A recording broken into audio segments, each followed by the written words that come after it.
ఢిల్లీలోని గజియాబాద్, నోయిడా ప్రాంతాల్లో కొద్దిసేపటి క్రితమే స్వల్ప భూకంపం సంభవించింది. పలు చోట్ల ప్రకంపనలు చోటు చేసుకోవడంతో రాజధాని ప్రజలు భయాందోళనలకు గురయ్యారు. అందుకు సంబంధించి ఢిల్లీ నుంచి మా ప్రతినిధి ప్రసాద్ అడిగి మరిన్ని వివరాలు తెలుసుకుందాం. ప్రసాద్, ఢిల్లీలో భూ ప్రకంపనలకు కారణాలేంటి? మిగతా వివరాలు చెప్పండి.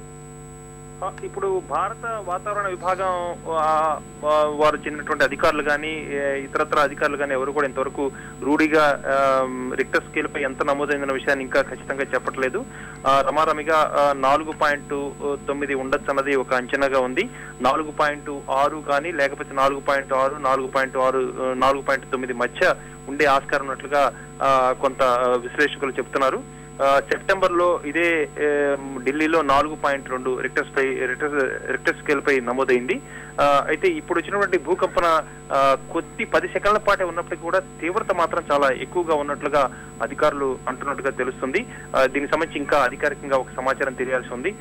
దీని కేంద్రం మాత్రం హర్యానాలో ఉన్నట్లుగా తెలుస్తుంది.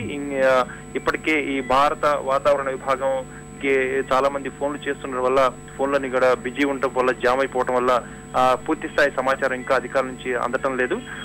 అలానే ప్రకృతి వైపరీత్యాల నిర్వహణాధికారి సంస్థ ఉపాధ్యక్షుడు ఉన్నటువంటి మరి శశిరెడ్డి కూడా ఇప్పుడే మాట్లాడటం కూడా జరిగింది. వారి దగ్గర కూడా ఇంకా ఖచ్చితమైన సమాచారం ఇంకా అందలేదన్నట్టుగా చెప్తున్నారు.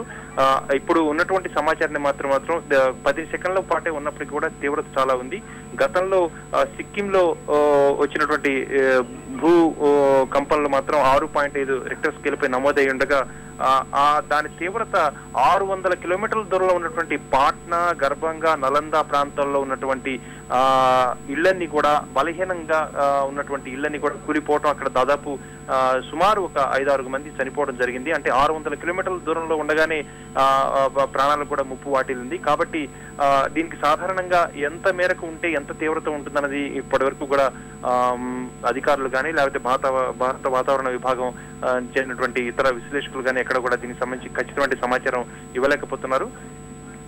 దీని తీవ్రత ఎంత ఉంటుంది, దీని తీవ్రత ప్రభావం ఏ రకంగా దీని నష్టం చూపిస్తుందని కూడా ఇప్పటి వరకు కూడా ఖచ్చితమైన సమాచారం తెలిసి రాలేదు. ఢిల్లీ పరిసర ప్రాంతాల్లో ఉన్నటువంటి గజియాబాద్, నోయిడా ప్రాంతాల్లో కూడా ఈ ప్రకంపనలు తీవ్రత చాలా ఉన్నట్టుగా తెలుస్తుంది.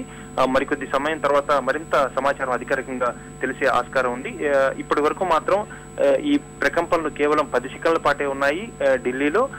ఇప్పటి వరకు హోలీ పండుగ సందర్భంగా పిల్లలంతా కూడా కోలాహలంగా రంగులు చల్లుకునే కార్యక్రమంలో ఉన్నటువంటి వీరంతా కూడా ఒక్కసారిగా వాతావరణం అంతా కూడా స్తబ్దుగా మారిపోయింది.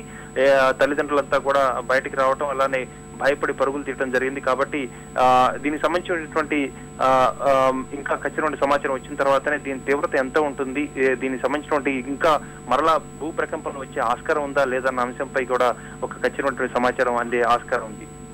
ధన్యవాదాలు ప్రసాద్.